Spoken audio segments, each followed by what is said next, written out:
এই প্রেস ক্লাবের সামনে দুঃখজনক হলেও এই প্রতিবাদ সমাবেশের আয়োজন করতে হয়।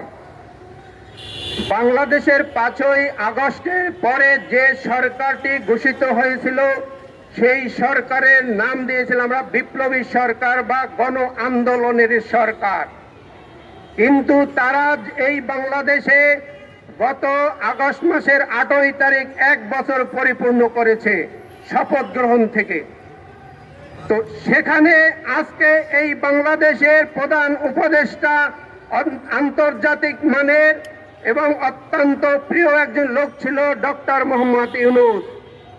মনে করেছিলাম বিপ্লবের পরে যে সরকার গঠিত হবে তারা সিদ্ধান্তের ক্ষেত্রে, প্রিয় সাংবাদিক বন্ধুরা, আপনাদের উদ্দেশ্যে একটু বলতে চাই, ওই উদ্দেশ্য হবে ইউনূস সাহেব যে সিদ্ধান্ত নেবে সেই সিদ্ধান্ত যদি কিম জং, ওই যে উত্তর কোরিয়ার যে প্রেসিডেন্ট, তার মতো সিদ্ধান্ত নেবে, যে সিদ্ধান্তের হুঁশিয়ারিতে ওই বাংলাদেশের আওয়ামী লীগের দুষ্ট চক্র ওরা নির্ভয়ে পালিয়ে যাবে, ভারতে নিয়ে আশ্রয় নেবে।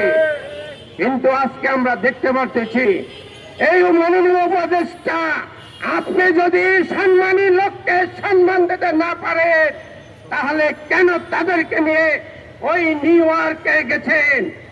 ফ্লাইটের ভিতরে, এয়ারপ্লেনের ভিতরে দেখেছি কত হাসি খুশি, কত ধরনের হৃদয়ের ভালোবাসা, কিন্তু সেই ভালোবাসা নিউ ইয়র্কে নামার সময় যদি আপনি প্রোটোকল দিতে না পারেন, নিরচ্ছরের মতো যদি আপনাদের ভালো লাগে না লাগে, মির্জা ফখরুল ইসলাম একজন অত্যন্ত ভদ্রলোক, শিক্ষিত লোক, তাকে কিভাবে মির্জা ফখরুল ইসলাম বলে ডাকে? এই নিরাচ্ছা শুধু বাংলাদেশের নয়, এই নিরাচ্ছা আপনাকে বন্ধ করতে হবে। ইউনূস সাহেব, ধিক্কার জানাই, নিন্দা জানাই যারা এই যে তাদেরকে অপদস্থ অসম্মানী করেছে, তাদেরকে যথাযথ বিচারের আওতায় আনতে হবে। এই বিচার কিন্তু ভালো লক্ষণ নয়। ডিম মেরু করে চাকা মারো, এই চাকা কিন্তু ঘুরে যেতে পারে। নির্বাচন যদি দীর্ঘই হয়, এই ডিম কিন্তু